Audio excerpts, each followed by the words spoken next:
Black Star Network is here. Hold no punches! I'm real revolutionary right now. Black power. Support this man, Black media. He makes sure that our stories are told. Thank you for being the voice of Black America, Roland. Stay black. I love y'all. All momentum we have now, we have to keep this going. The video looks phenomenal. See, this difference between Black Star Network and Black-owned media and something like CNN. You can't be Black-owned media and be scared. It's time to be smart. Bring your eyeballs home. You dig?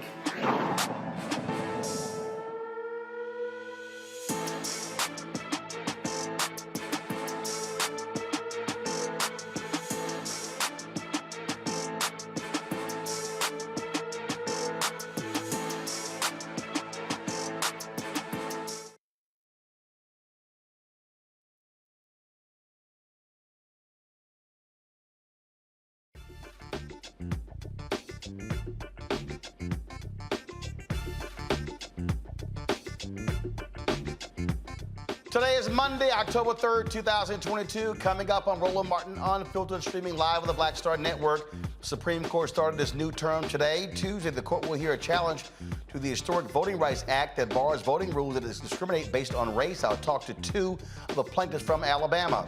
A black federal judge ruled Georgia election practices challenged by a group associated with Democrat Stacey Abrams do not violate voters' constitutional rights.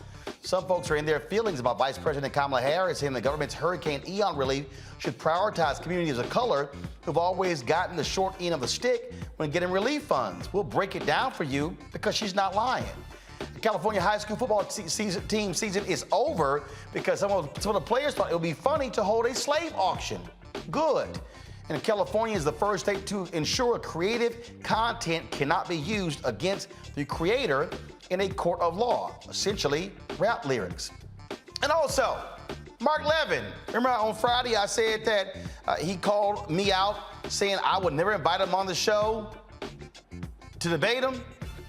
Well, being the punk he is, he hasn't responded to requests to appear on our show. In today's Fit, Live, Win segment, a nurse with type 1 diabetes and her husband developed a wellness plan for those suffering from the disease. Y'all, it is time to bring the funk on Roland Martin Unfiltered on the Black Star Network. Let's go. He's got it. Whatever the miss, he's on it. Whatever it is, he's got the scoop, the fact, the find. And when it breaks, he's right on time and it's rolling. Best believe he's knowing. Putting it down from sports to news to politics. With entertainment just for kicks, he's rolling. It's on go, roll, y'all. It's Roland Martin, yeah. Rolling with Roland now. He's funk, he's fresh, he's real, the best, you know he's Roland Martin now.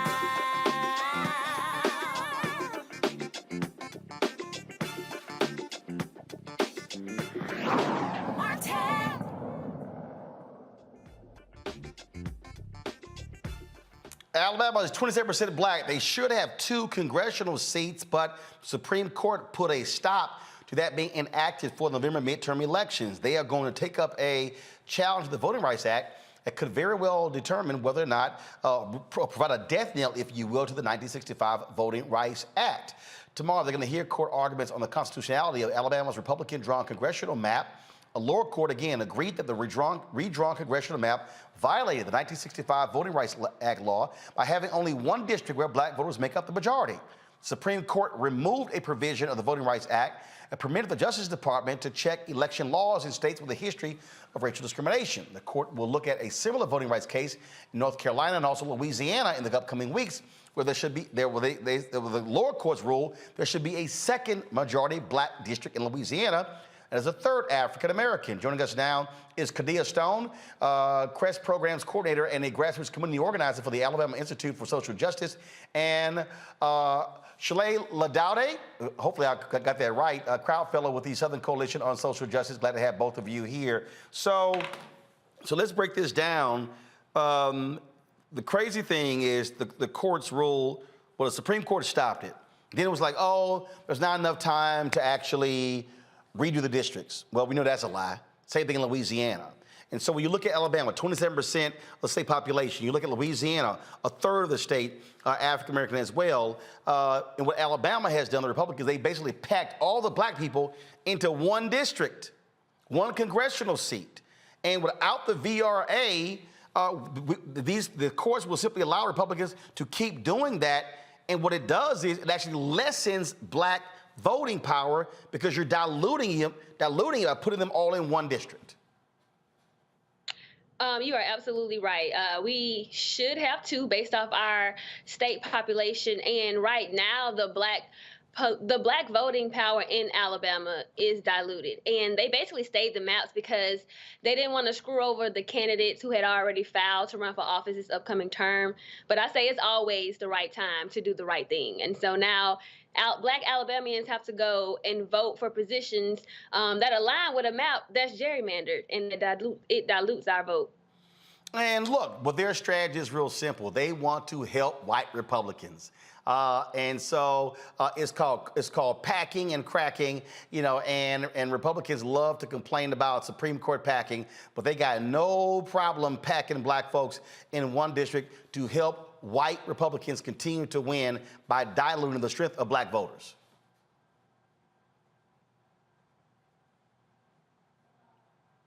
I agree.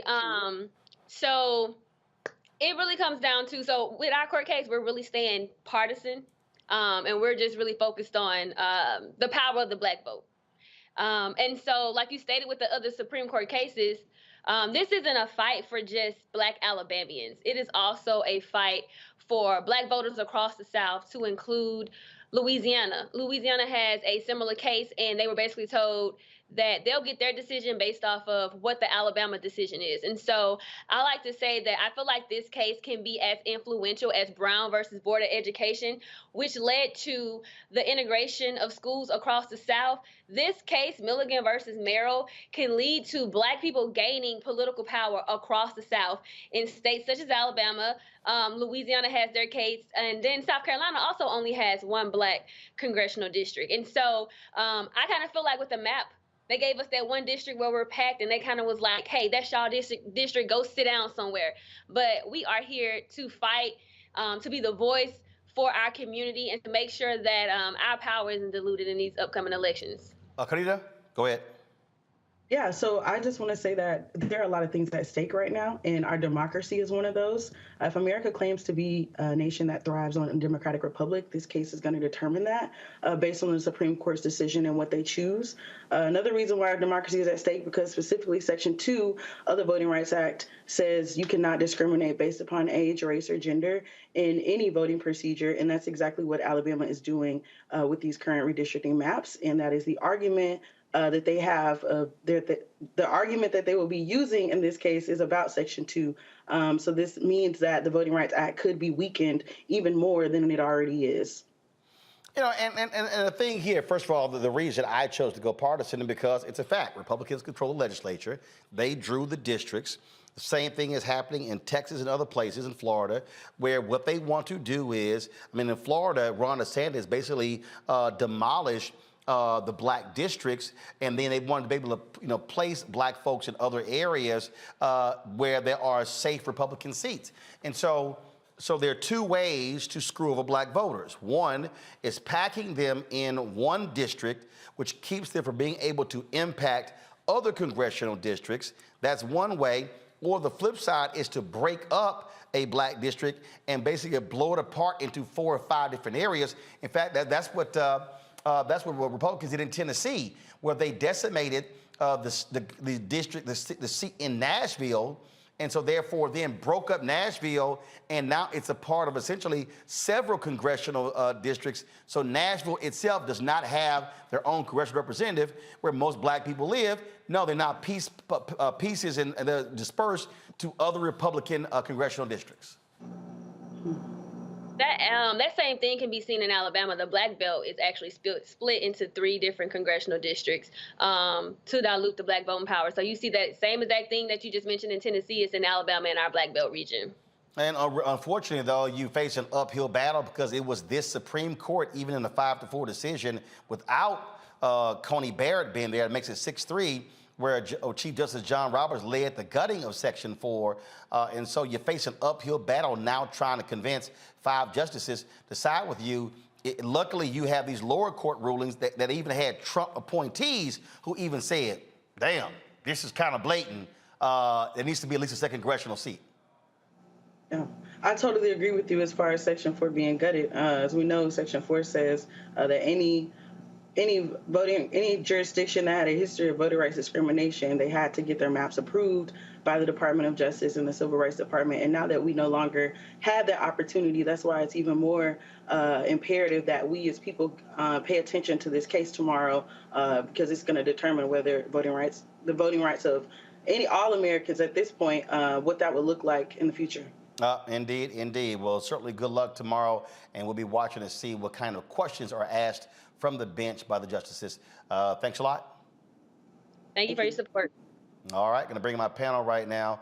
Join to talk about this, Dr. Julian Malveaux, Dean, College of Ethics Studies, California State University, Los Angeles, Dr. Amakongo Dabinga, Professorial Lecturer, School of International Service, American University, and Renita Shannon, Georgia State Representative. Glad to have all 3 of you here. This right here, Julian, is the thing that Black folks, frankly, have been dreading, and that is, again, all of the previous victories, being able to now get Black folks voting in significant numbers. You had John Roberts, who essentially said, oh, Black people are voting so well, no need for the VRA. That's essentially what he said in gutting Section 4. You have the attack on Section 2 from the Supreme Court case out of Arizona. Now you have this here. Now we're talking about representation. There are 58 members of the Congressional Black Caucus right now. You're able to get that seat in Louisiana, that seat in Alabama. That now goes to 60, and that is the largest caucus out of all caucuses on the Democratic side. And so this is a direct attack on Black power. Absolutely. These people are afraid. This is fear of a Black planet. These people are simply afraid of Black collective power. And Terry Sewell is the only representative in Alabama. She is the only, I think she may be the only Democrat, but she holds it up. She's the only person, yes, she is the only person in her delegation who supported restoring Section 5.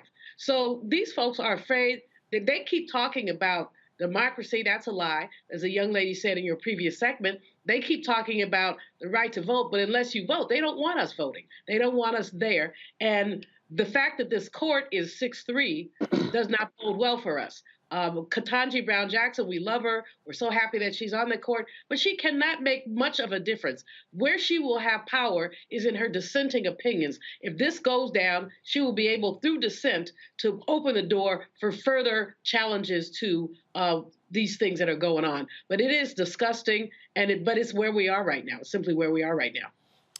Look, this is, Renita, my book, White Fear. That's what we're dealing with here. And I keep telling people, okay, why does it say how the brown of America is making white folks lose their minds? This is about power, white fear. These white folks fear another Black district in Alabama, another Black district in Louisiana, because they know, oh, that's going to mean 2 more Democratic seats in the House. They know that. And so they do not want additional Black power. Look, in Texas, with the explosion of the Latino population, there were supposed to be essentially, Texas got several, I think it was like 4 new seats. The Republicans made like 3 of them Republican, 1 Democrat, because they didn't want those Latinos putting in Democratic members. This is about power, and they want to keep white Republicans locked in power. You're right. This is about white fear, and it is about maintaining power. We saw the same thing happen here in Georgia, where after our census, we saw almost 1 million more new people here in Georgia who were accounted for. It was mostly Black and brown folks, and you saw if anybody who's paying attention to Georgia's maps and their redistricting process, saw that Republicans, their party is almost all white, brought out maps that did packing and cracking. And Roland, you covered it on your show, when I confronted the bill sponsor, because these maps came before my committee, he didn't even know what packing and cracking was. And so this is a well-coordinated, consistent, and funded effort across the country of Republicans doing what they can to make sure that we do not see a fully representative democracy in this country. And in Georgia, it happened from the school board level all the way up to the congressional level. So what your guest said about this being a very important case, she's absolutely right. Because here in Georgia, we have a case also, but we were told, it's too close to the elections. We're not saying that your maps are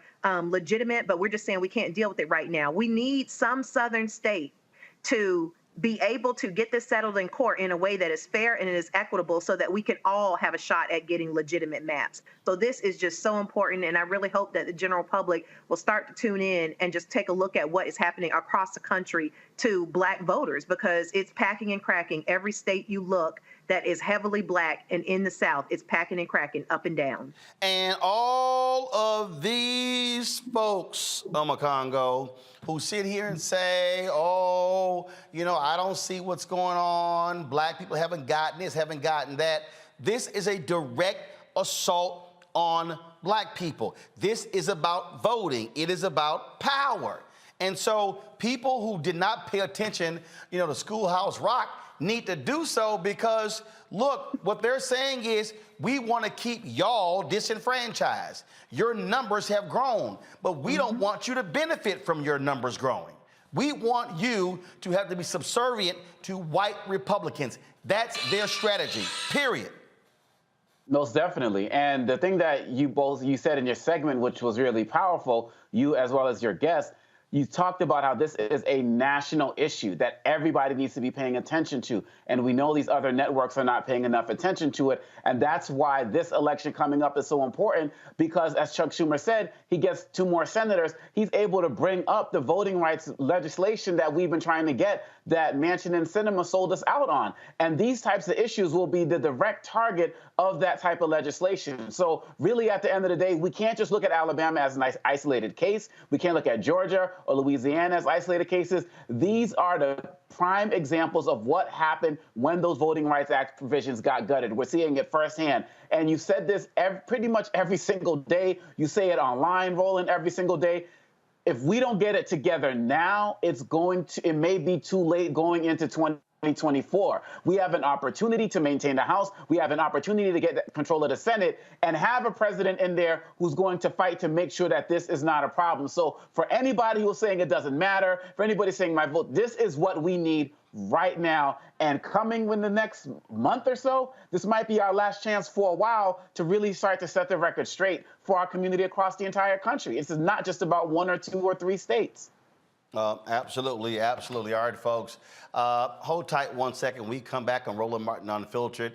Y'all, look, all these people, they running around, whining and complaining about Vice President Kamala Harris because she said we want to make sure there's equity in hurricane relief. These folks actually haven't read previous stories where Black folks in minority communities have not gotten equitable dollars. Yeah, we got receipts. We got them. And also, we got something to say to punk-ass Bill Maher, who had the audacity on his show this for Friday to say, drop Harris from the ticket because she's failed politician. We got something to say to you, too.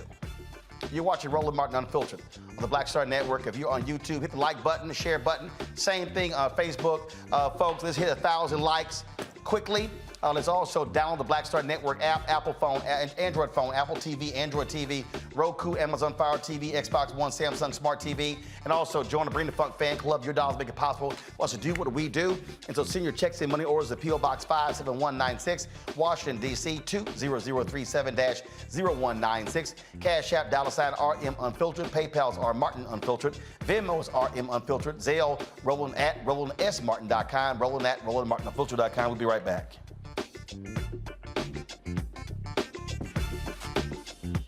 When we invest in ourselves, our glow, our vision, our vibe, we all shine. Together, we are Black beyond measure. We're all impacted by the culture, whether we know it or not. From politics to music and entertainment, it's a huge part of our lives, and we're going to talk about it every day right here on The Culture with me, Faraji Muhammad, only on the Black Star Network. Pull up a chair, take your seat at the Black Table with me, Dr. Greg Carr, here on the Black Star Network. Every week, we'll take a deeper dive into the world we're living in. Join the conversation only on the Black Star Network. When we invest in ourselves, we all shine. Together, we are Black beyond measure. What's up, what's up? I'm Dr. Ricky Dillard, the choir master. Hey, yo, Peace World, what's going on? It's the Love King of R&B, Raheem Devon, and you're watching Roland Martin, Unfiltered.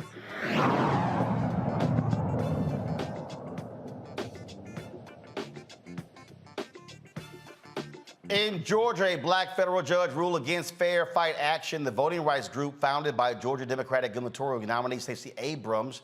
The lawsuit accused Georgia Governor Brian Kemp, then Secretary of State, of using his position as the state's top elections official to promote voter suppression. U.S. District Judge Steve Jones, an Obama appointee, ruled in favor of the state. Judge Jones found that Georgia's election practices do not violate voters' constitutional rights. Judge Jones said this about the case: although Georgia's election system is not perfect, the challenge practices violate neither the Constitution nor the VRA. This is a voting rights case that resulted in wins and losses for all parties throughout the litigation and culminated in what is believed to have been the longest voting rights bench trial in the history of the Northern District of Georgia. And so, unfortunately, that's a loss there, Renita.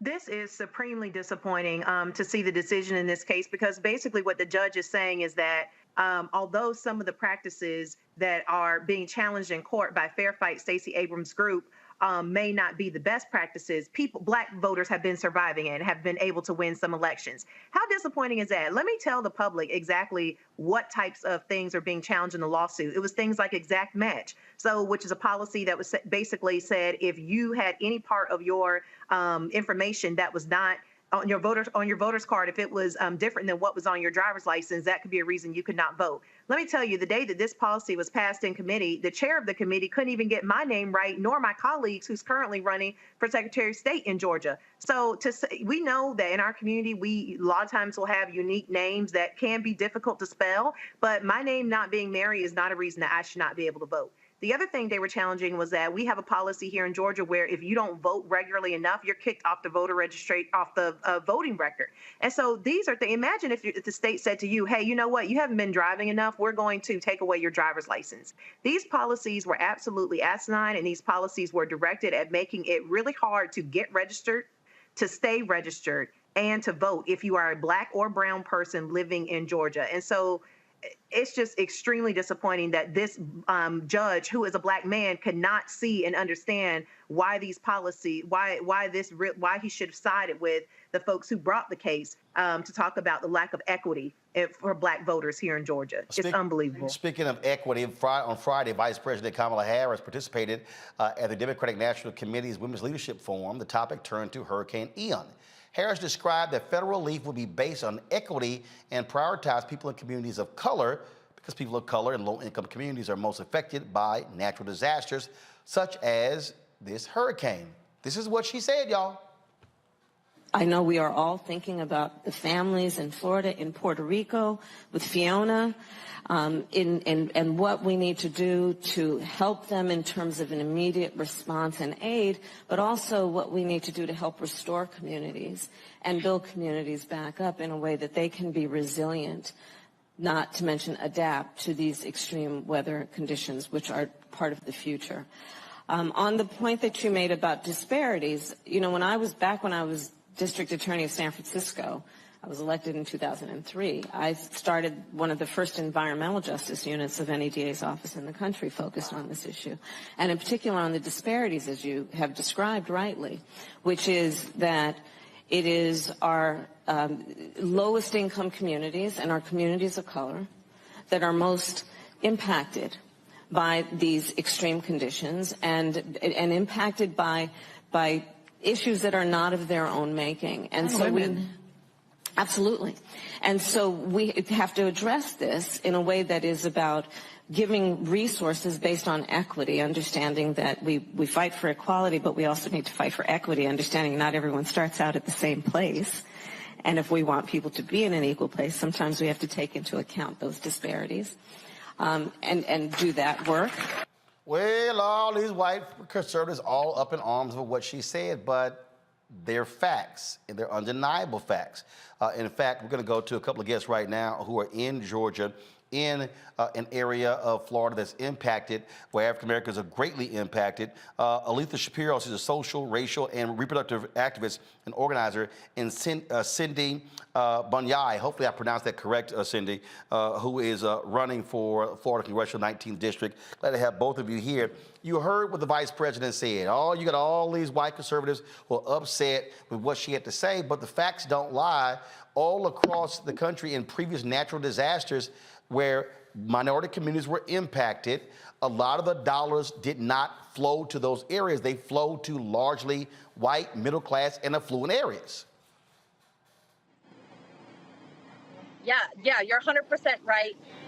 We are sitting here in Naples in a mobile home park that had flooding that was up to one man's chest, as he described it.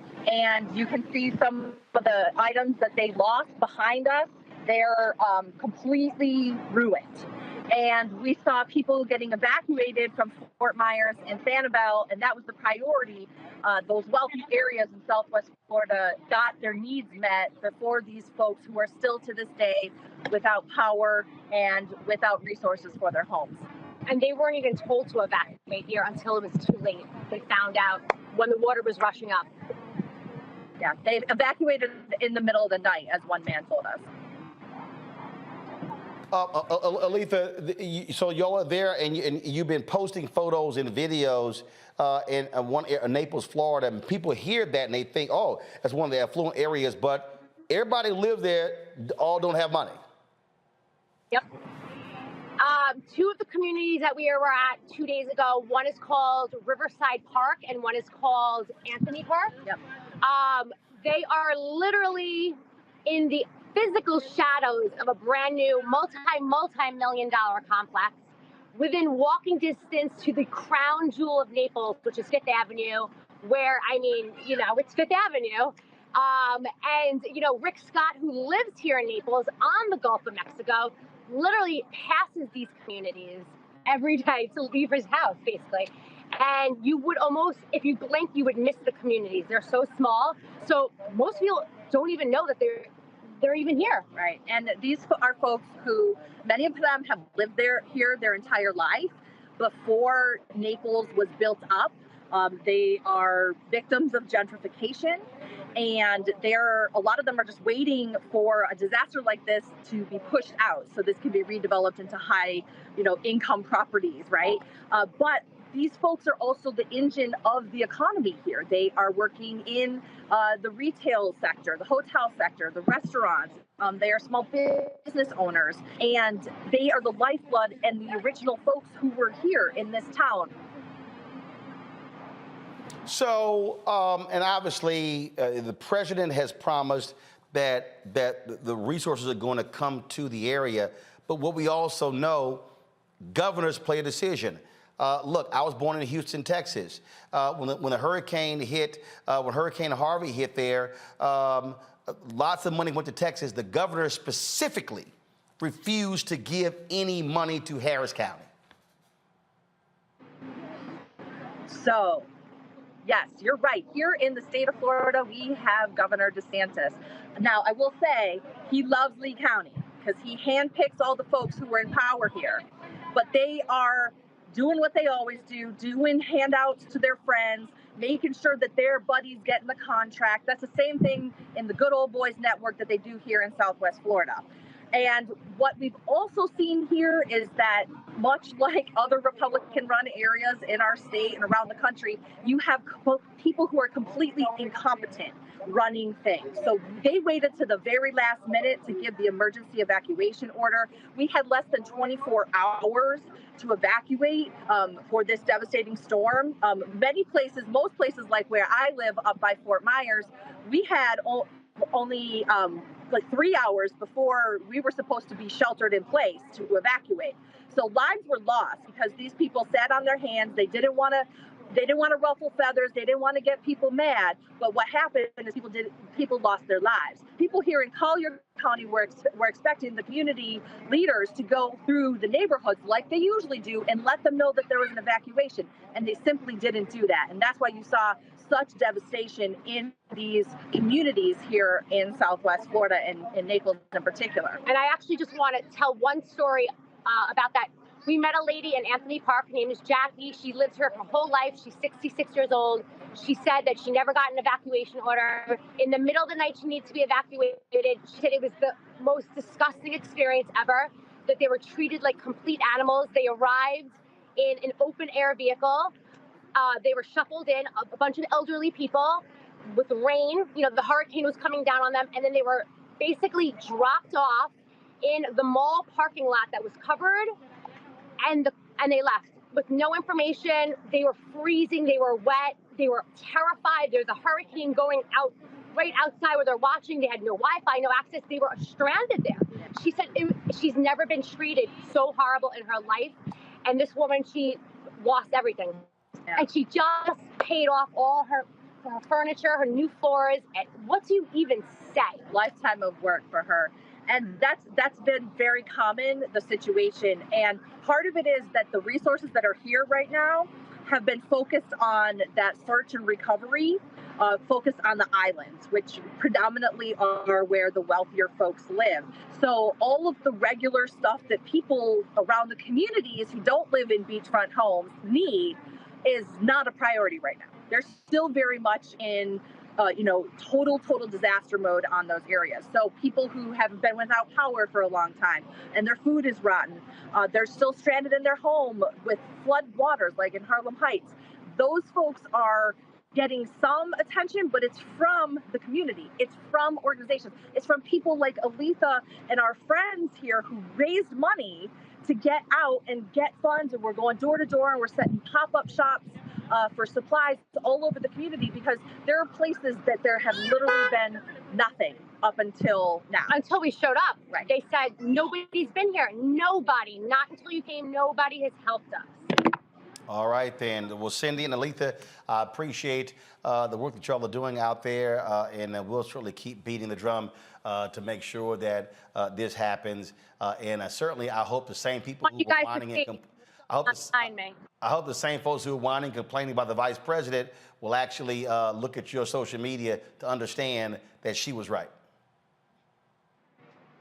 Thank you so much for allowing us to uplift all these stories. That really means a lot to the community. Thank you. We appreciate it. Thanks a lot. Thank you. All right, folks, we want to give you a sense of, again, stories that have been done showing exactly how these areas have been impacted. So, and how black communities have been harmed, okay? And so, guys, come on, pull it up, please. All right, so listen, this right here is a piece in the New York Times last year. Why does disaster aid often favor white people? The federal government often gives less help to black disaster survivors than their white neighbors. That's a challenge for President Biden, who has vowed to fight both inequality and climate change.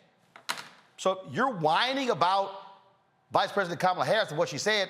Hello. Here's another one. Hurricanes disproportionately harm black neighborhoods. It's because of environmental racism. Okay, here we go. I mean, again, can you disagree with these? Fine. White New Orleans has recovered from Hurricane Katrina. Black New Orleans has not. Okay? Now, numerous stories, y'all. Numerous stories why FEMA aid is unavailable to many who need it most. Numerous stories have been showing this. EPA just detailed all the ways climate change will hit U.S. racial minorities the hardest. It's a long list. Do y'all now understand why climate change is inherently racist? Y'all, do you understand why I wrote this book? Listen, why are these white conservatives attacking Vice President Kamala Harris? Because she dared use the word equity. And I told y'all, they do not like the fact that she's talking about equity. They don't want equity. They hated multiculturalism. They hated affirmative action. They hate diversity, equity, and inclusion. You see how they use the word woke and try to tear everybody down. This is all. What did I tell y'all about that NPR story? And y'all gotta let me know when we book those authors of the study on the show. A study was done since 2008. White folks in America are increasingly against government programs because they believe that we're getting all the money and they're losing money. Even though there are more poor white people in America than poor black and Latino people. That's what you got going on.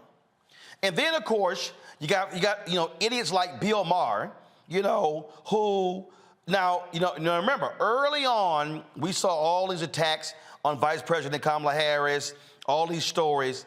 Y'all notice you really haven't seen many as of late, right? You haven't seen many as of late.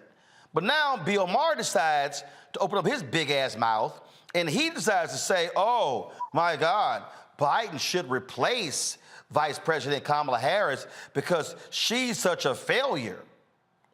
She's a failure? Really, Bill? I don't think so.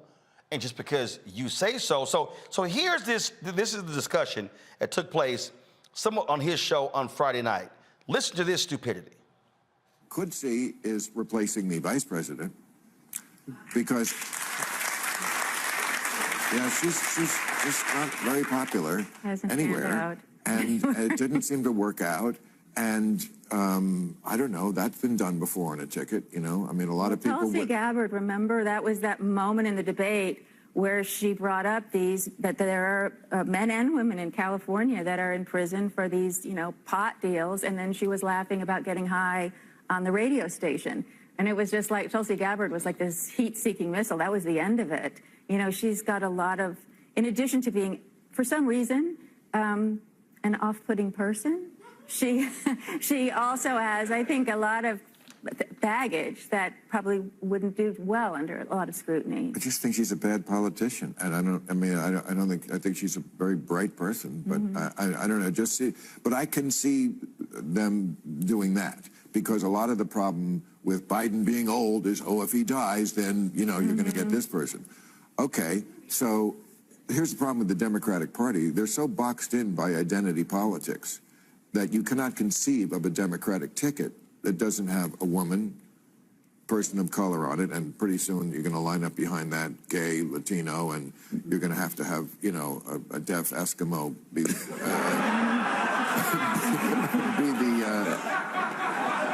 I think it's Alan. But am I right that they are boxed in by identity? Well, first of all, I see it differently in that I don't think Kamala has caught fire yet or found her footing. I think that's true. I think the polling data says that.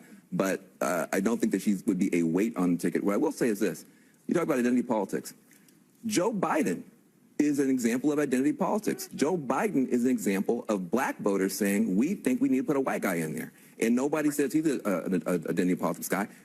Pence. How do you get Pence? You have Trump, who is not the most saintly guy in the world, needs somebody whose identity is conservative Christian. He goes and gets Pence. So politics is about identity. That's what it is. But whenever there's a person of color or a woman, we say, well, that's identity politics. It's all identity politics. You just got to put a ticket that can win. And that's I don't know. I have. All right. So I had somebody who came up to me last week at CBC, older sister, and she said, Roland, I love watching your show. I used to watch it all the time, but you cuss too much. See, what I just played is the reason why I cuss. And I told her, I said, I don't cuss that much. I'm trying not to cuss. But that bullshit is why it will make you cuss. That crap right there. And Van was nice to him. Van was real nice to him. First of all, the little white woman,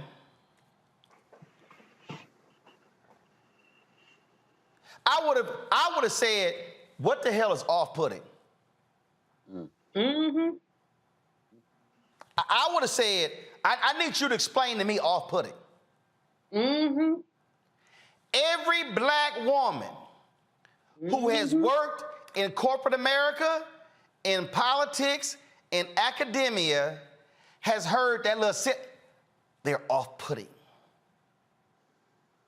What do you mean, off-putting? Then I heard baggage. First of all, she straight lied. It has been totally refuted, that lie about Kamala Harris locking up millions of people because of weed. That lie has been refuted. And a whole bunch of brothers and sisters were running around believing that lie, and it's a lie. It's a flat out lie. And in fact, my man Drew comments, Drew, y'all follow him on social media. It was so funny because he's done a number of videos. Y'all, let me see if we can get Drew on the phone about this whole weed deal. It's a lie. So that woman just lied, and Bill Maher said nothing in correcting her. Then he said, bad politician. Do you know who is the most effective person for the White House right now in talking about the Dobbs decision and Roe v. Wade in the political context? Vice President Kamala Harris. Do you know who played a significant role in pushing Biden on the student loan debt relief? Vice President Harris. Now, did she have a rocky first year? Of course. Of course. But y'all notice all of the Harris's awful stories, y'all notice how they just disappeared. But see, this is how folk like Bill Maher throw this kind of crap out. But now let me get to the crust of what I want to deal with. Bill Maher said, the Democrats have boxed themselves in by identity politics. This is the favorite phrase of white liberal / progressive men like Bill Maher. Because these white men don't like the fact that they no longer are plan A, plan B, plan C, and plan D. Let me say it again. White fear ain't just about white conservatives. White fear is also about white liberals, white progressives, because the operative word is white. Do y'all want to know who is really afraid of black and Latinos getting numbers increasing? White Democratic strategists who control the purse strings to the billions of dollars because they don't want to see black strategists, black campaign managers, black media analysts, black pollsters, because these white Democratic strategists have become multi-millionaires off of these campaigns. It ain't no different. Y'all don't get confused about what's going on here. So what Bill Maher says here, they're getting boxed in by identity politics. Bill Maher refuses to recognize that whiteness is identity politics. Hey, Bill Maher, since you're scared to invite me back on your show, the only time I got invited was October 2014 and killed, but y'all a little scared to invite a brother back. What are soccer moms? Renita, can you just tell me, when we hit the phrase soccer moms, who are they talking about? White women, and that is identity politics. I'm a Congo. When you hear NASCAR dads, who are they talking about? Talking about white men. Julian, when you hear the phrase the working class, is it actually conjuring up Black and Latino workers? No, you're talking about the white boy with a lunch bucket. Precisely. Precisely. Well, with the majority of working classes. Right, precisely. I got it. But the point here, folks, is when you look at politics, they literally segment audiences based upon identity. Do y'all actually think for a second they only do it when it comes to Black and Latino folks? And you heard Bill Maher, well, next up, they're going to be lining up the gay and Latino, I forgot the little dismissive comment that he used. Y'all, this is what we're talking about here. Clock. And so you got to be aware of white so-called Democrats and progressives who themselves, they don't like the fact that we now get to have a voice. We now get to have a perspective. Bill Maher is one of those white men. And see, Bill Maher thinks because he slept with a lot of black women and he smoked weed with a lot of black people, he thinks he's a brother. You're not. Bill, you are a white man. You talk like a white man. You live like a white man. And you don't want to accept the reality that this is a world that is no longer being dominated by white men. White men like yourself are threatened by black people, black men, black women, Latinos, Asians. That's a fact. You don't want to own up to that. And what y'all do is y'all sit here and purposely lie on Vice President Harris, and then the stuck on stupid people who do no research, who listen to disinformation and misinformation, they run with it. Well, and see, this is why y'all get mad. Roland, why you interrupt people? Because when people come on my show and lie, I stop them. They lie, I stop them. Bill Maher should have known with all the weed he smoked that what she said about Kamala Harris, locking up all of these black and brown people because of weed, was a lie.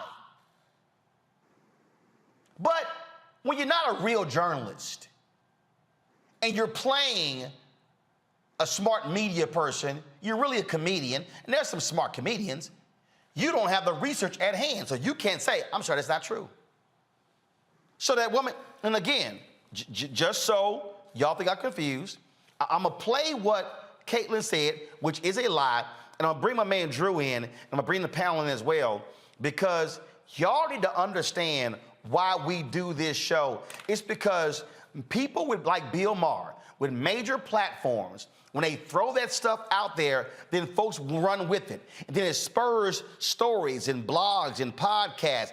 And that's how it gets built. Oh my God, Vice President Kamala Harris is so awful. She's so terrible. She should be replaced in 2024. With who, Bill? A young white guy? Hell, you complained about gays and Latinos. So Pete Buttigieg, I guess you don't pass Bill Maher's test. Oh, AG Secretary. But Sarah, sorry, you're out. What Bill Maher is essentially saying is, please, white people only apply. So let me just play again. To listen to this, I want y'all to listen to clearly what is being said here. Could see is replacing the vice president because, yeah, she's just not very popular anywhere, and it didn't seem to work out. And I don't know, that's been done before on a ticket, you know. I mean, a lot of people. Tulsi Gabbard, remember that was that moment in the debate where she brought up that there are men and women in California that are in prison for these, pot deals, and then she was laughing about getting high on the radio station. And it was just like Tulsi Gabbard was like this heat-seeking missile. That was the end of it. She's got a lot of, in addition to being, for some reason, an off-putting person, she also has, I think, a lot of baggage that probably wouldn't do well under a lot of scrutiny. I just think she's a bad politician, and I think she's a very bright person, but I don't know. But I can see them doing that because a lot of the problem with Biden being old is, oh, if he dies, then you're going to get this person. Okay, so here's the problem with the Democratic Party. They're so boxed in by identity politics that you cannot conceive of a Democratic ticket that doesn't have a woman, person of color on it, and pretty soon you're going to line up behind that gay, Latino, and you're going to have, a deaf Eskimo. A deaf Eskimo. What that is a white man making fun of the fact that you have more than qualified black, Latino, women, and gay candidates, but for Bill Maher, hey, only white straight men need apply. That's really what he's saying. Drew, I called you because you just heard what that fool Caitlin had to say, and Bill Maher did not correct her at all. Drew, can you hear me? Hear you loud and clear. You hear me? All right. So she sat here and just lied. And how Tulsi Gabbard just blew her away about all of the men and women who Kamala Harris locked up because of weed and pot smoking. Bill Maher didn't correct her. You've done numerous videos completely just dispelling that lie. Well, yeah, because it's not true. It's pretty easy stuff to look up too. The moment with Tulsi Gabbard, it's easy to be loud and wrong. But in the moment, when people can't fact check you in real time and make you seem like you know what you're talking about. But the fact of the matter is everything that she said was an outright lie. It was misinformation, disinformation way before we even had a COVID situation. But Kamala Harris literally is the opposite of what that. She did not lock up a bunch of black people for weed. As a matter of fact, when she became San Francisco DA, over the length of time of her DA reign, the admissions for state prison marijuana imprisonment fell 66% over her predecessor. Like the last guy locked up 135 people to state prison when marijuana was the most serious charge. Over the same amount of time, Kamala Harris locked up only 45. So that's a drop. Even when she became Attorney General, same thing. First of all, Attorney Generals don't even prosecute marijuana cases. I say it all the time. That'd be like the CEO of Target ringing you up on aisle 3. That ain't gonna happen. But even then, even during that time, the actual imprisonment for marijuana fell during her time as AG. So this mythical time that she was locking people up for weed, we ain't seen it in real life. But y'all got some good imaginations, though. And I've learned that. Well, and again, when people like this go on national shows and repeat the lie, and no one corrects the lie, then somebody watching goes, well, there it is. She was horrible. She was sick, but she was a cop. And she was just locking people up and just throwing the key away. And then the black folks ran with it. Oh, she locked up all these brothers. She didn't care about brothers. She didn't care about sisters. Or they took one case and said, oh, that represented all the cases. And folks were simply lying. And that's what Bill Maher calls baggage. Yeah, baggage. Yeah, that's funny. Now, we call it now. Now you said I'm knee deep in the debunking the misinformation on COVID vaccines game. We call it disinformation, and we call it just very dangerous, to be honest with you, man. Like when something goes out long enough and nobody's there to correct it, it can gain so much traction. People really start to believe it, and so they don't even know the fact that Kamala Harris is one of the original pioneers of something called restorative justice with her Back on Track program in San Francisco, to where instead of getting people locked up for something like, I don't know, a little bit of weed or 2 grams of crack, you give them jobs, you give them employment training, job readiness training, you give them education so they get their GED, you help them with their credit, parental training, and so on and so forth, rather than putting them in prison cells just because they were trying to sell some drugs so they could make some money to feed their family. So it's the misinformation game definitely is something that it's dangerous. It's lucrative for the people who know how to capitalize on it, but it definitely is dangerous in the overall perception of public health and public policy. All right, Drew, I appreciate it, man. Thanks for jumping on real quick. I appreciate it. Appreciate it, everybody. Get vaccinated, get boosted. We're done. All right, thanks a bunch. Bringing my panel here, Juliana Amakongo, Renita. It really pisses me off. It pisses me off when I watch this stuff. When I listen to this nonsense, and again, I've been saying this for years. President meets with black pastors, but when they white, he meets with pastors. President meets with Latino leaders, but when it's a room full of white CEOs, he meets with CEOs. Identity politics includes white people. But what Bill Maher chose to do is he chose to weaponize that, and then he sounds exactly like Republicans, Julian, in attacking Democrats, and what he is operating with his white, male, nationalistic view. How dare Democrats elevate women, elevate men? And what's so stupid is she literally, this is what is so stupid to me. How much of a dumbass Bill Maher. One non-white president. One in American history. One non-male vice president. Any women been vice president before? Any? So she the first female vice president, right? So you got one. Oh, Lord. The house is we might as well demolish the house. Oh, Lord. One woman got in. How dare, oh, Lord, can't call 911. That's literally what this fool is saying. Julian, go ahead. Well, you know, that whole segment was objectionable to me for any number of reasons. First of all, that off-putting thing. I'm supposed to be off-putting. I'm, you know, whatever. I can be a little bit much. But off-putting, I mean, that's a bit much to say. I mean, it's a generic, I'm not comfortable with black women. That's really what's being said. That's all that is. Black women. Then that little, Bill Maher is supposed to be some kind of a, okay, I'm a curse since you don't anymore, half-assed comedian. He's supposed to be a comedian, but nothing he said was funny. The whole notion of a deaf Eskimo, that's demeaning to differently abled people, is demeaning to a minority group in this country, people who represent one of our largest states. I mean, that bit is not funny. It simply is not funny.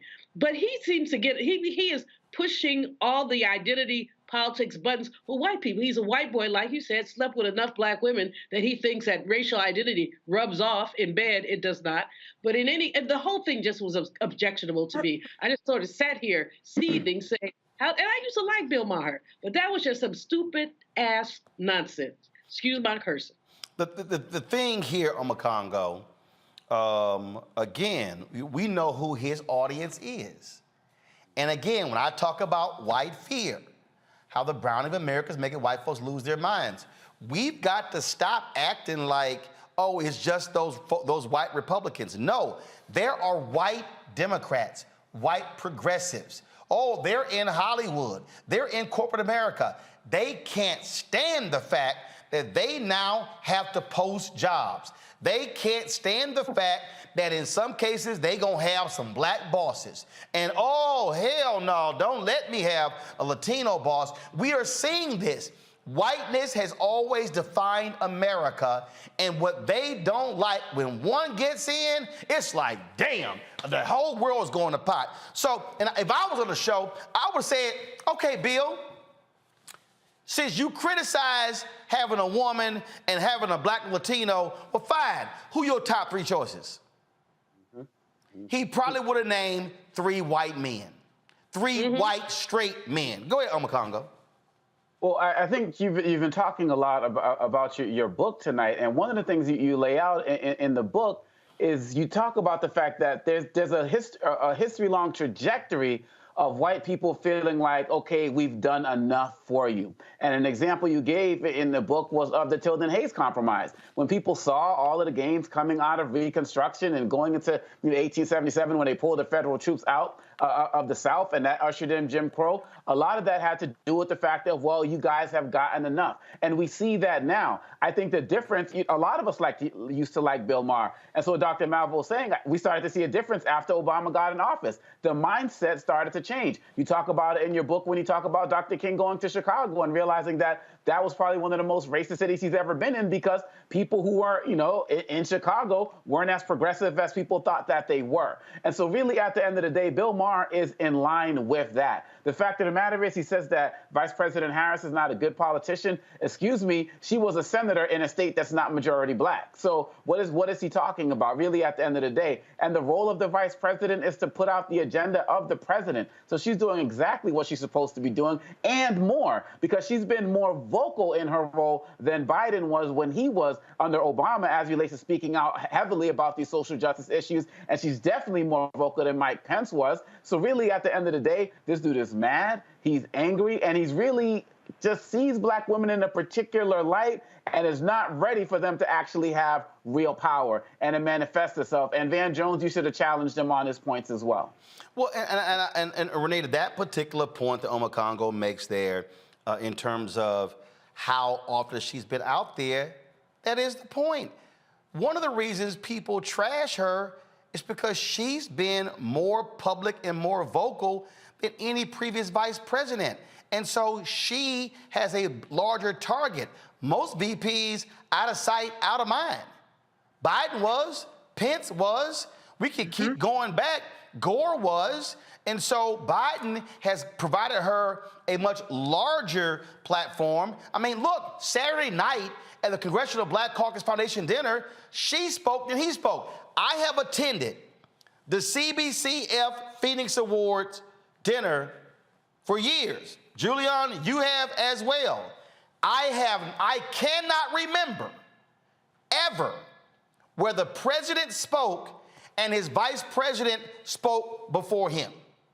Now, people can say, well, that's because she's a black female. Okay, but he could have easily said, you the VP, sit down there, you can attend, but I'm speaking. No, he shares the stage. That's a part of this whole deal. But again, folk like Bill Maher, like a lot of white men, there they go. They picked that black woman up there, and oh my gosh, she's horrible. We need to replace her.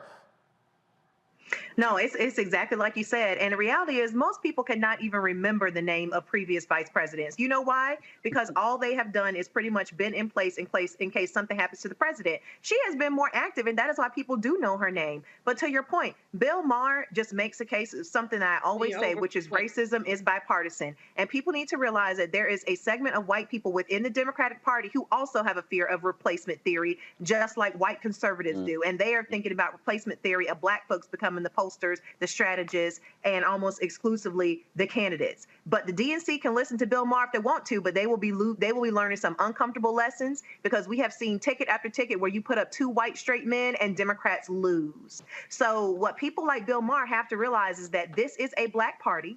And the reason why I say that is because when you look at who consistently votes for Democrats, it's black women first, and then black men are number two. So if you want to win elections, you have to invest in black voters. You have to have black candidates who will speak to black issues in order to get what is the majority of your base energized and ready to go and ready to vote. And until the Democratic Party does that, we will be losing elections. Man, and damn, for Bill Maher, oh my, it's so sad when people might want to see themselves reflected in political office.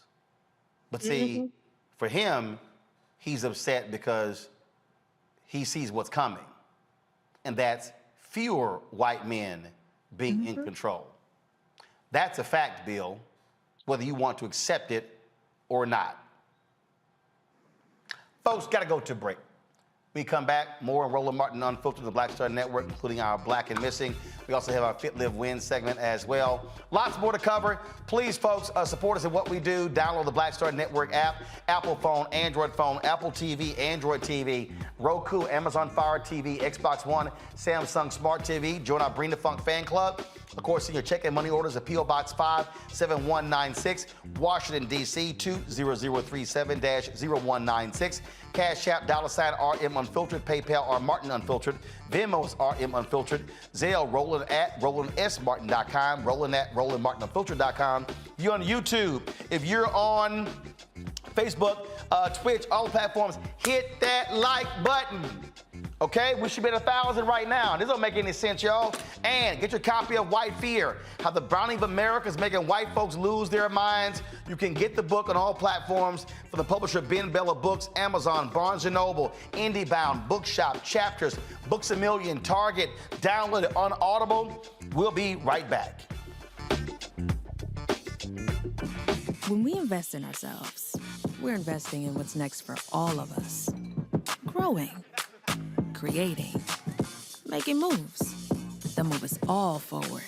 Together, we are Black beyond measure. Hatred on the streets, a horrific scene, a white nationalist rally that descended into deadly violence. White people are losing their damn minds. An angry pro-Trump mob storms the U.S. Capitol. We've seen We're about to see the rise of what I call white minority resistance. We have seen white folks in this country who simply cannot tolerate black folks voting. I think what we're seeing is the inevitable result of violent denial. This is part of American history. Every time that people of color have made progress, whether real or symbolic, there has been what Carol Anderson at Emory University calls white rage as a backlash. This is the rise of the Proud Boys and the Boogaloo Boys. America, there's going to be more of this. Here's all the Proud Boys, guys. This country is getting increasingly racist in its behaviors and its attitudes because of the fear of white people. The fear that they're taking our jobs, they're taking our resources, they're taking our women. This is white fear.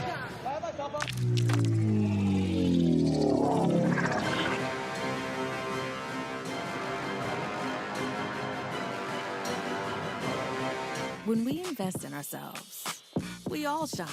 Together, we are Black beyond measure. Don't you think it's time to get wealthy? I'm Deborah Owens, America's Wealth Coach, and my new show on the Black Star Network focuses on the things your financial advisor or bank isn't telling you. So watch Get Wealthy on the Black Star Network.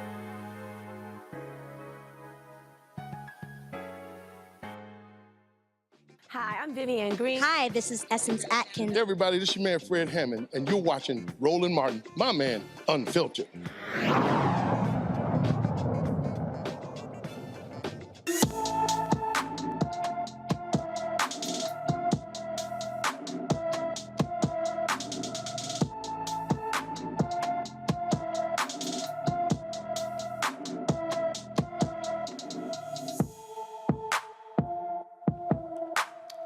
Diamond Womack disappeared from Frederick, Maryland on September 22nd. The 15-year-old is 5 feet 7 inches tall, weighs 160 pounds, with brown hair and brown eyes. Anyone with information about Diamond should call the Frederick, Maryland Police Department at 301-600-2102, 301-600-2102.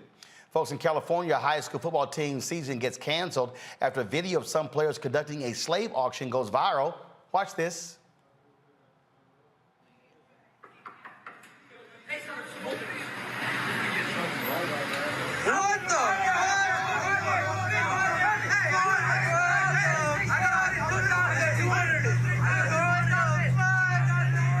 This happened at River Valley High School in Yuba City, California. Some football team members participated in the prank auction of black teammates. School district officials saw the video, and the Yuba City Unified School District Superintendent Doreen Osumi called the video unacceptable and deeply offensive. Osumi released the following statement following discussions with the students who were involved in the unfortunate and extremely distressing incident at River Valley High School. I can confirm that those who participated will not be playing the rest of the season. They violated our student-athlete code of conduct, which they all signed and committed to follow, and that will not be ignored or minimized. As a result, we do not have the necessary number of players to safely field the varsity team and must thus forfeit the remainder of the season.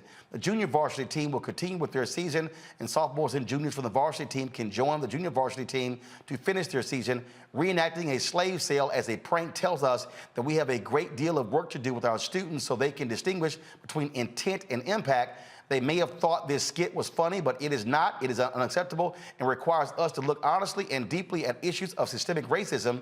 We know that corrective action may be required in accordance with policy, but it is education, honest, open discussions, and instruction that will guide our students to realize that their choices and actions have consequences.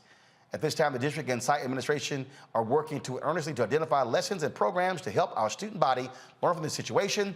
When students find humor in something that is so deeply offensive, it tells me that we have an opportunity to help them expand their mindset to be more aware, thoughtful, and considerate of others. Omakongo, here's one thing that also jumps out.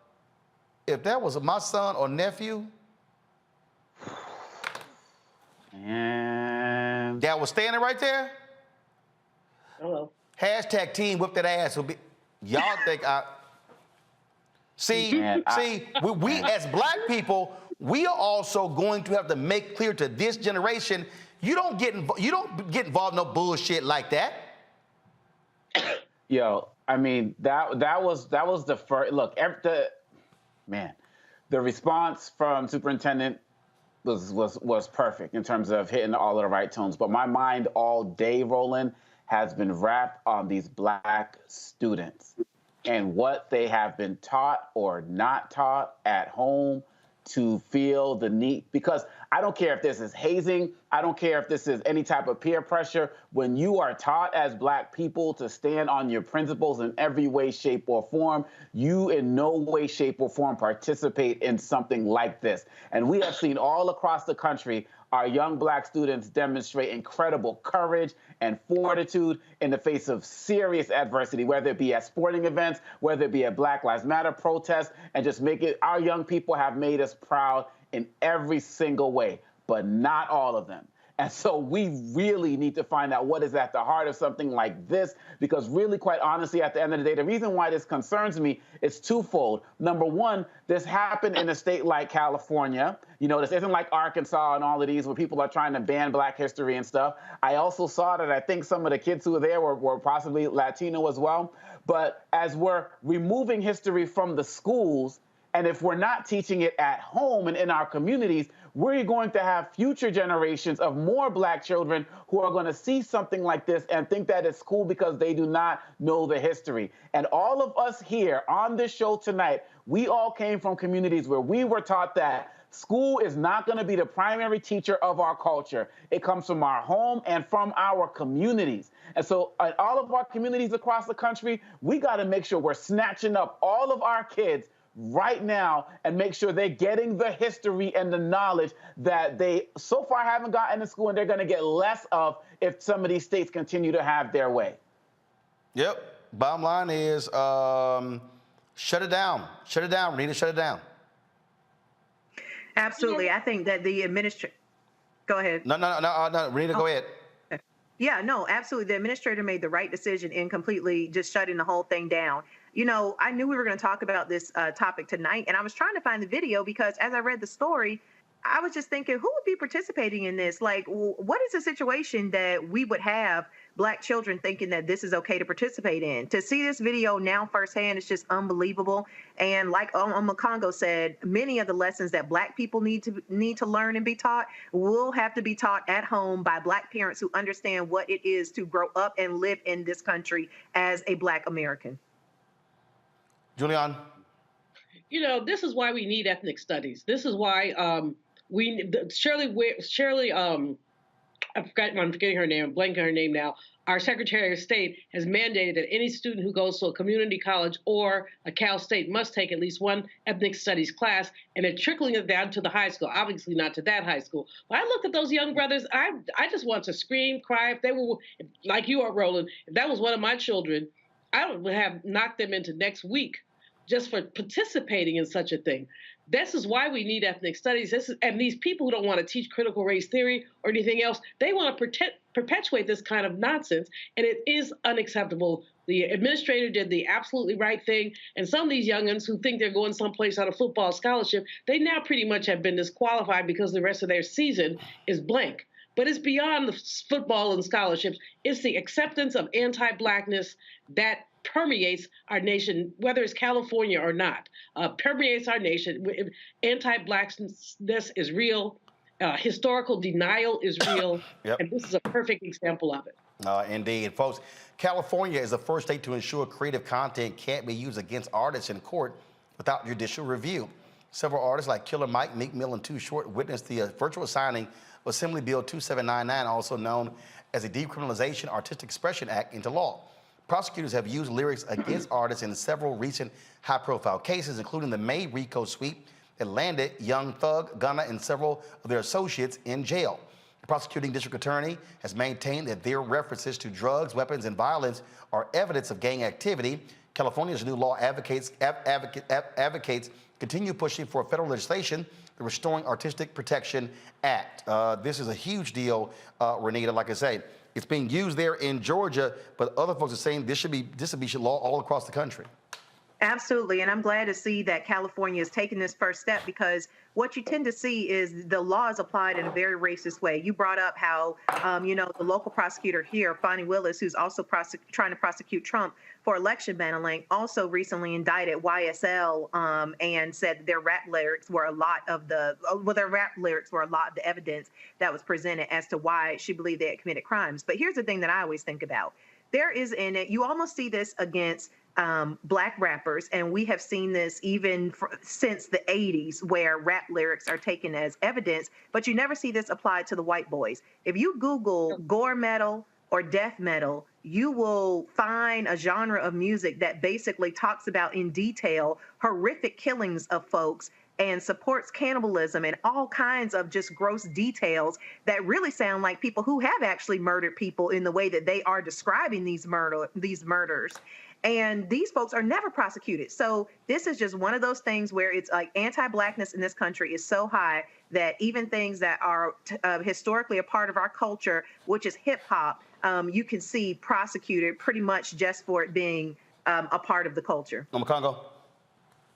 Look, as a rapper myself, I wouldn't want people using my lyrics. I remixed a Biggie song, and I started out as I sit back, relax, read a book, watch the press. I think about the world leaders that I'd like to X. Like, I don't want people coming at me and saying I was trying to assassinate folks. These are just songs. And going off of what Renita is saying, my thoughts are twofold.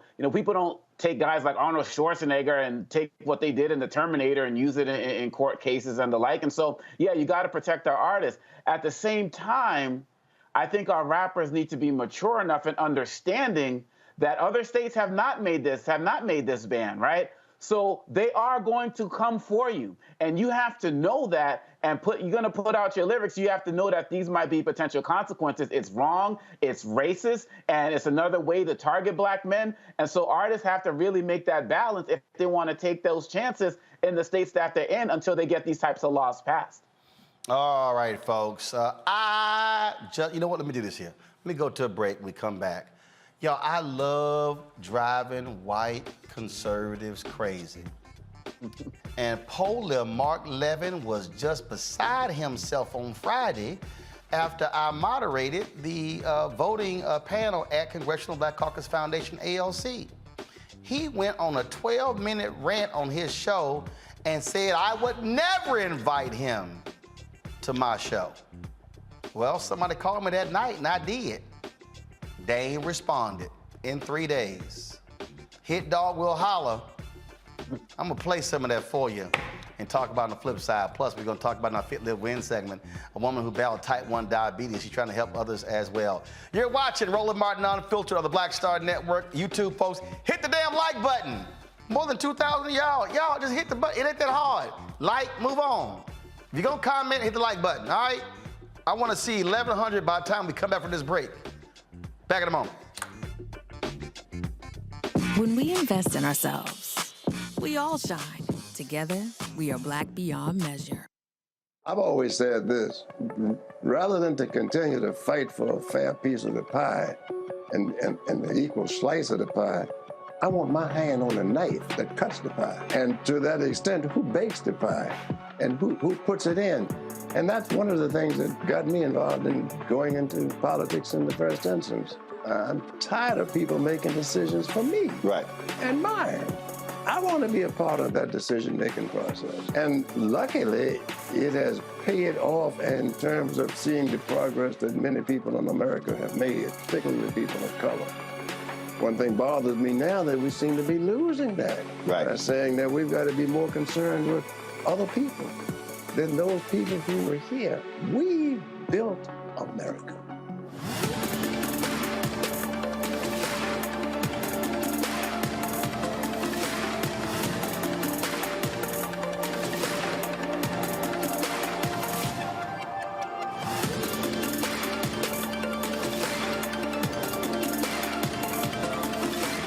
When we invest in ourselves, we're investing in what's next for all of us. Growing, creating, making moves that move us all forward. Together, we are Black beyond measure. Hatred on the streets, a horrific scene, a white nationalist rally that descended into deadly violence. White people are losing their damn minds. As an angry pro-Trump mob storms the U.S. Capitol, We're about to see the rise of what I call white minority resistance. We have seen white folks in this country who simply cannot tolerate black folks voting. I think what we're seeing is the inevitable result of violent denial. This is part of American history. Every time that people of color have made progress, whether real or symbolic, there has been what Carol Anderson at Emory University calls white rage as a backlash. This is the rise of the Proud Boys and the Boogaloo Boys. America, there's going to be more of this. Here's all the Proud Boys, guys. This country is getting increasingly racist in its behaviors and its attitudes because of the fear of white people. The fear that they're taking our jobs, they're taking our resources, they're taking our women. This is white fear.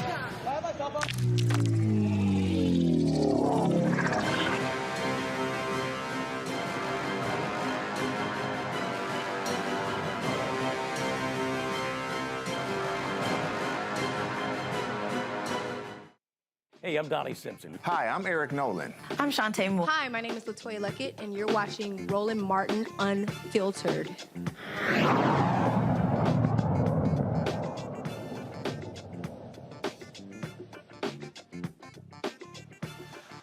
Oh, white conservative radio talk show host Mark Levin was beside himself because we dared to speak the truth about voting rights in this country. On his show Friday, he was just losing his mind, ranting and raving about me and Maya Wiley. Listen to this fool. So the party that believes in democracy doesn't even care or comprehend that we're not a democracy, that we're a republic, a constitutional republic. Not a democracy. And the framers were very clear about that. You cannot have a majority vote on whether you have unalienable rights or whether natural law exists or whether your individual liberty should be expanded or shrunk. That's just voting. Voting is certainly an important aspect of a republic, but it's not the end-all and be-all. Freedom is. Any civil society. And so we have Maya Wiley, civil rights activist at the Congressional Black Caucus Foundation, Voting Rights Forum today, and Roland Martin. So you see, when they say they believe in democracy, they don't even believe in our Constitution. Let me just say this briefly before I get to this. They oppose the Electoral College. They oppose the filibuster, which really is the defining process in the United States Senate. They attack the founding, which means they attack the Constitution, which followed the founding. They attack separation of powers. They attack the Supreme Court. They want to pack it. They've tried multiple times through their history. They do not believe in this system. They wanted to pass a national voting system that would have violated at least 3 provisions of the Constitution. And this is what I'm talking about. They do not believe in freedom of speech, certainly not yours. They do not believe in the free exercise of religion, as they try and not only exclude it from the public square, but exclude it, period, depending on if you want to make... I can't listen to... They don't believe in the founding. Slavery? Sorry, Mark. We don't believe in slavery. Excuse us that we don't just exalt the slave-holding founders. Excuse us if we ain't all hyped about the 3-5 compromise. They don't believe in religion. Mark, black folks more religious than y'all. Hell, we had to believe in Jesus just to deal with you Jim Crow racists. He going on and on and on about they don't believe in this and all. We not a democracy. We a republic. They don't believe in the Constitution. Mark, why did we have a 13th, 14th, and 15th Amendments? Why was the Civil Rights Act of 64 passed and the Voting Rights Act of 65 passed and the Fair Housing Act of 68 passed? Because y'all wouldn't believe in the same damn Constitution your ass say you love. If we were to believe that that document meant everything in the world, guess what? Then we wouldn't have had to add new laws. And the new laws were passed to force white folks to enforce the very law that had already been passed. And had we been treated equal, there wouldn't be no need for the 13th, 14th, 15th Amendment. So I love it when these fools say, oh my God, they don't believe it. What did Dr. King say? Be true to what you put on paper. The thrust of the Black Freedom Movement was to force y'all to abide by that very Constitution y'all say y'all love. That was the point. So I just get a kick out of these folks who lie to their audience. Oh my God, they don't believe in these things they don't believe in this. Hell, black people believe more in the Constitution and the government than many of you white conservatives do. Because clearly, y'all damn sure don't believe in law and order after January 6th. Oh, you want to go there, huh? Surely you don't believe in everybody has a right to vote, because y'all wouldn't be using all of your voter suppression tactics. Surely you don't, because you said, oh, no, we all believe in the right to vote. Really? How? Because you're stopping others from doing so. Nice try, man. Nice. They don't believe in the First Amendment. Oh, so now you care about the First Amendment? Because y'all always skip that one to go to the second. Just play by 60 seconds more of this fool. A cake for a certain ceremony, you don't have the right to make that decision. Or if you're a religious institution, you don't have a right to say that this club cannot be here because its foundational principles conflict with the entire purpose of the university. And you go on and on and on. They do not believe in your Second Amendment rights, the right to bear arms. In many cases, they do not believe. They do not believe in due process rights. They do not believe in probable cause in many cases as they continue to surveil citizens and collect data about you. And of course, federalism, the 10th Amendment, is out the window, except that they want to wave it around from time to time to advance a cause. We don't believe in probable cause? Hell, we the reason you got that in the boy. Y'all are some desperate, crazy people. You know what, Mark? Let me just go ahead and play a little something for you. You might remember this, since you talk about the Constitution. You might remember that was a black woman from Texas, the first black woman from the South, elected since Reconstruction, named Barbara Jordan, Texas Southern University graduate. Let me go ahead and let her explain to you how we feel about the Constitution. James Madison again at the Constitutional Convention. A president is impeachable if he attempts to subvert the Constitution. The Constitution charges the president with the task of taking care that the laws be faithfully executed. And yet, now, that was a lot of Constitution she was saying. That was a whole lot I heard right there from her about the Constitution. You know, but the one you say we don't believe in. Yeah, I heard that. But I love what she said at the beginning. I love this. Go ahead. The purpose of general debate, not to exceed a period of 15 minutes. Thank you, Mr. Chairman. Mr. Jordan. Mr. Chairman, I join my colleague, Mr. Rangel, in thanking you for giving the junior members of this committee the glorious opportunity of sharing the pain of this inquiry. Mr. Chairman, you are a strong man, and it has not been easy, but we have tried as best we can to give you as much assistance as possible. Earlier today, we heard the beginning of the preamble to the Constitution of the United States. We the people. It's a very eloquent beginning. But when that document was completed on the 17th of September in 1787, I was not included in that we the people. You hear that, Mark? We were not included in we the people. Continue. I felt somehow for many years that George Washington and Alexander Hamilton just left me out by mistake. But through the process of amendment, interpretation, and court decision, I have finally been included in we the people.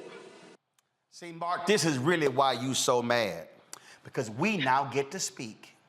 We now got to actually sit in the convention center that black people were barred from in the past. It drives you crazy that white police officers no longer dominate the Washington, D.C. police force, where they used to get those racists from Virginia and West Virginia who did so.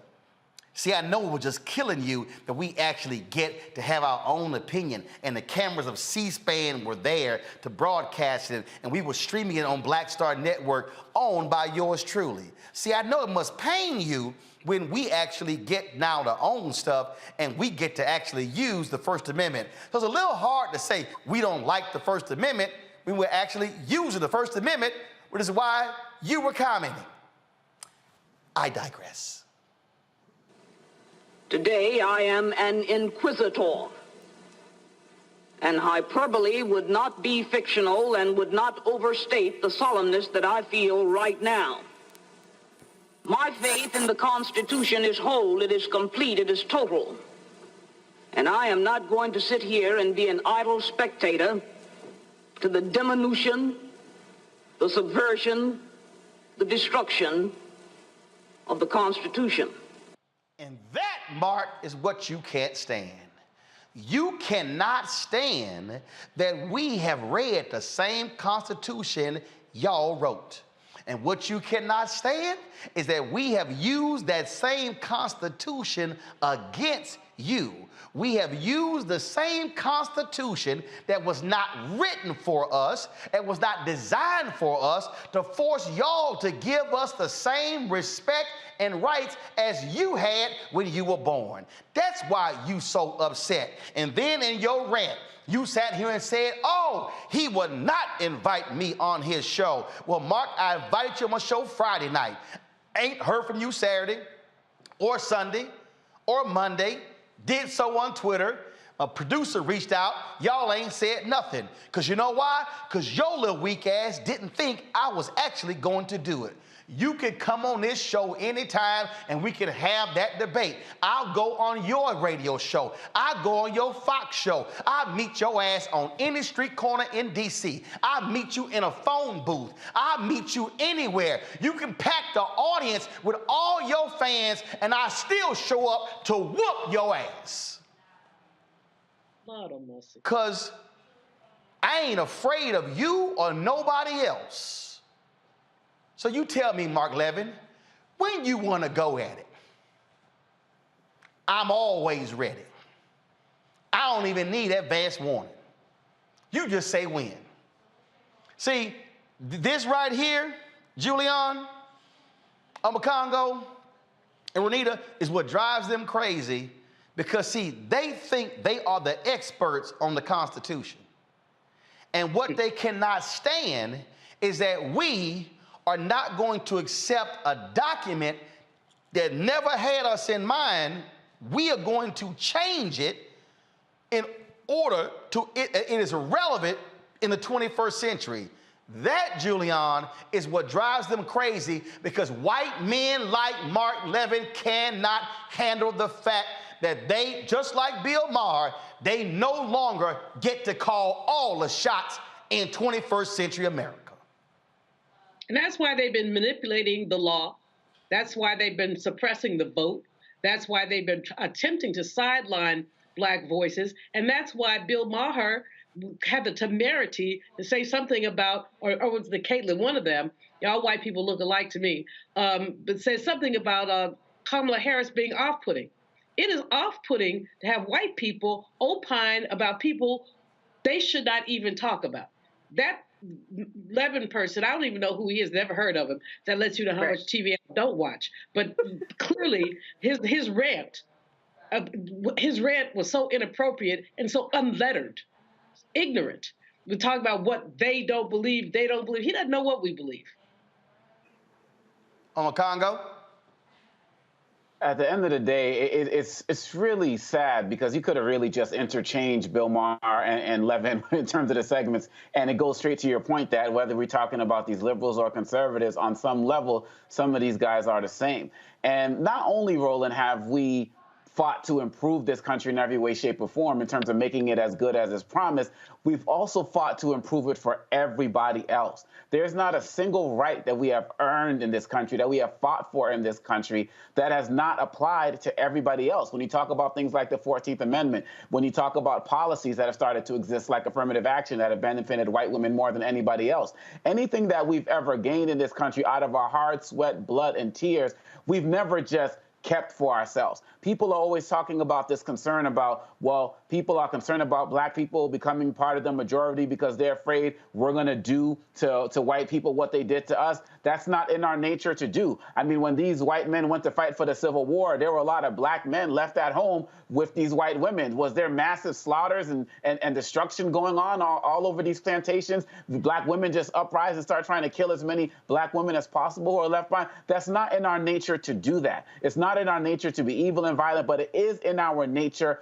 to fight for justice and to fight for what's right and to make this country as good as it's promised for everybody. And so, Mark Levin, you got to understand that we are never going back. We earned the right to be part of this country because we built this country. And if you don't understand that, then you're the one who has to go back and reread that Constitution, because much of the freedoms that have been granted in it were granted because of what we did, and people trying to get paid off the path that we laid. We're going to continue to fight for everybody, but we're going to make sure, in the spirit of the Honorable Barbara Jordan, that we are not disrespected, because that Constitution speaks for us now, too. And that's why they mad, Renita, because we ain't going nowhere.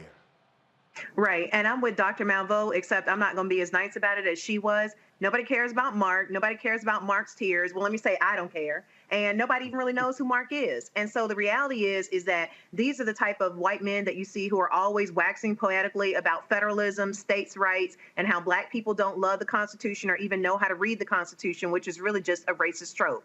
No, the Constitution is not Black people's Bible, but actually we've done a better job of adhering to the Constitution, because I didn't see Black people show up to the Capitol and try to burn it down and also try to overthrow the government just because their candidate of choice did not win. The reality is that white men like him are freaking out. because they are understanding that they are not the only people who will have a voice in this country, and they will not automatically just be in charge of everything. And they love democracy until it means that they can no longer be in charge. So bye, Mark. Nobody cares. Well, it's like I told Richard Spencer this when I debated that white supremacist on TV One. Y'all go to it. Tell you you've got to prepare yourself. You've dealt with a bunch of guilt-ridden, silly whites all your life, and we are waking up. We are recognizing who we are, and we see an amazing future. Hey, Richard, so you better get ready. I'm telling you right now, Richard, here's the deal. 1619, 20-odd Africans arrived, Fort Comfort, Virginia, okay? 1619, 397 years ago. Trust me, we're resilient. We're not going anywhere. And I'm going to tell you right here, and as my frat brother Vertner Woodson Tandy said, 1937, we will fight until hell freezes over, and then we will fight on the ice. You better go work out, because you got a fight on your hands. Thanks a bunch. That's same for you, Mark Levin. I'll be back in a moment.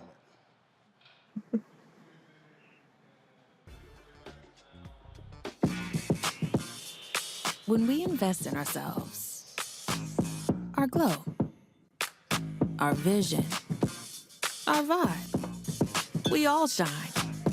Together, we are black beyond measure. Hi, I'm Dr. Jackie Hood Martin, and I have a question for you. Ever feel as if your life is teetering and the weight and pressure of the world is consistently on your shoulders? Well, let me tell you, living a balanced life isn't easy. Join me each Tuesday on Black Star Network for A Balanced Life with Dr. Jackie. We'll laugh together, cry together, pull ourselves together, and cheer each other on. So join me for new shows each Tuesday on Black Star Network, A Balanced Life with Dr. Jackie. When we invest in ourselves, we all shine. Together, we are black beyond measure.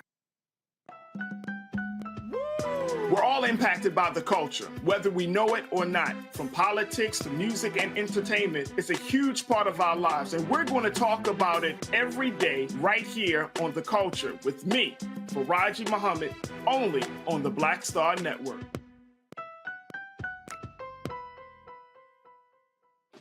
Hey, I'm Antonique Smith. Hello, everyone. It's Kiara Sheard. Hey, I'm Taj. I'm Coco. And I'm Lily. And we're SWV. What's up, y'all? It's Ryan Destiny, and you're watching Roland Martin Unfiltered.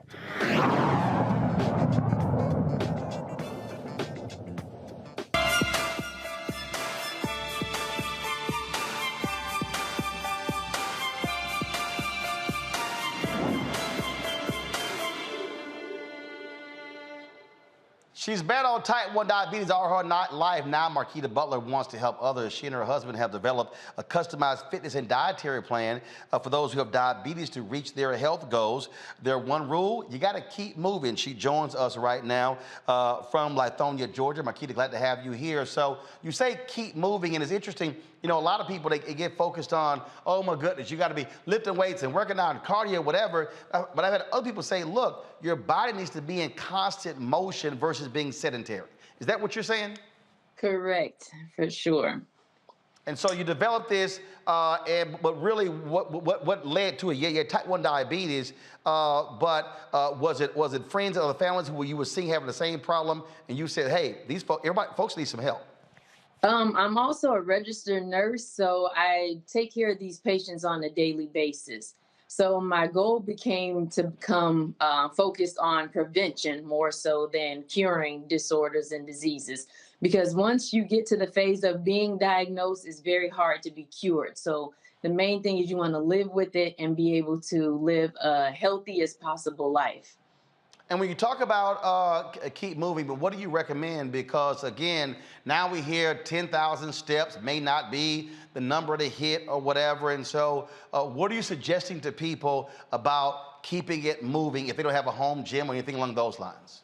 Find something that's fun for you. You know, get out with the kids, go skating, play basketball, play football, run around the neighborhood, fly a kite, you know, just get that body in motion. That's the main thing. And whatever it is that resonates with you, then stay focused on that. You talked about dietary, and so what are the basic things that you let folks know they must do when it comes to their diet? Because trying to get people to drastically change is real hard.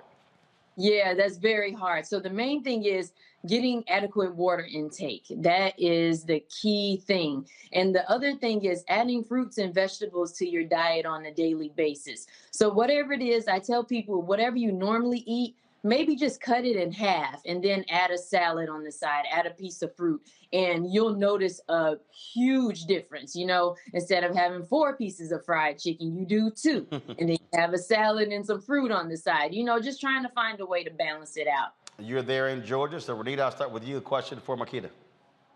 Yeah, thank you for the work that you're doing. A specific question. So a lot of folks found themselves taking all their meetings over the computer and sitting down a lot more when we were trying to keep everybody safe from COVID.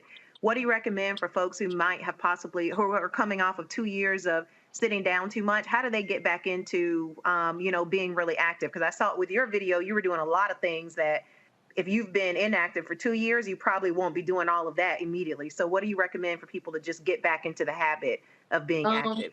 People are very, they shy away from just basic walking in your neighborhood, walking in your neighborhood park. Just say, hey, today I'm going to do a 1/4 mile. Next week I'm going to aim for a 1/2 mile, running up your steps or walking up your steps, just getting on the floor, doing some crunches, some push-ups, some basic stretching. Stretching goes a long way, especially the older we get stiffer. So that's a very vital part that should be included in our lives. Makongo. Well, I definitely want to commend you on the incredible work that you're doing and in saving lives. And some of those videos made my knees hurt. But I really give you props. It looks great.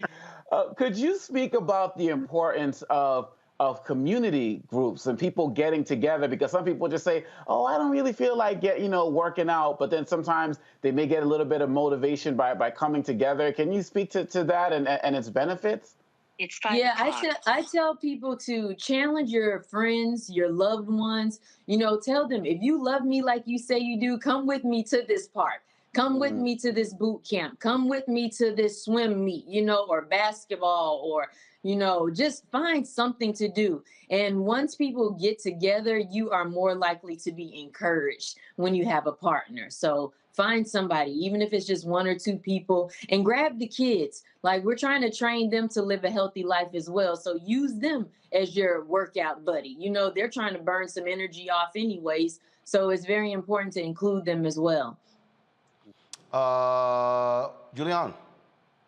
Sister, first of all, I watched your video, and goodness gracious, I don't think I could do any of that. So I know what you mean when you say extreme workout. But what does extreme workout mean for someone like for an ordinary person who does spend probably most of the workday in front of the computer or, at a meeting, and basically I let my exercise routine go during COVID. I still walk a lot, but extreme, what does extreme workout mean to an ordinary person? To an ordinary person, it seems like a lot, but I always say start from the basics, go from, just the walking, the stretching, the moving your arms, to just, up and down, just get in motion. That's all. Whatever that means for you, just move. All right. There are folks out there who want to get more information on your fitness and dietary plan. Where do they go? They can go to butlersextremetraining.com, or they can reach me at Instagram at @thegoldengoddess_. All right, then. So, look, we appreciate it. Thanks for putting together, and good luck with it. We appreciate it. Thank you much. All right, Renita, Makongo, Juliana, I certainly appreciate y'all being on the show. Thank you so very much. Folks, that is it for me. I'll be seeing y'all for tomorrow from New York City, tomorrow and Wednesday. I got to go tape the appearance tomorrow on the Breakfast Club for my book, White Fear. Be sure to get your copy, folks. White Fear, how the browning of America is making white folks lose their mind. Available at Ben Bella Books, Amazon, Barnes & Noble, IndieBound, Bookshop, Chapters, Books A Million, Target. You can also download it from Audible or order through your favorite black bookstore. Support us by downloading the Black Black Star Network app. All platforms, Apple phone, Android phone, Apple TV, Android TV, Roku, Amazon Fire TV, Xbox One, Samsung Smart TV. And of course, you can also join our Bring the Funk fan club. Send your check-in money orders to P.O. Box 57196, Washington, D.C. 20037-0196. Cash App, $RM Unfiltered. PayPal, R Martin Unfiltered. Venmo is RM Unfiltered. Zelle is Roland@RolandSMartin.com. Roland@RolandMartinUnfiltered.com. Folks, I'll see you tomorrow. Holla!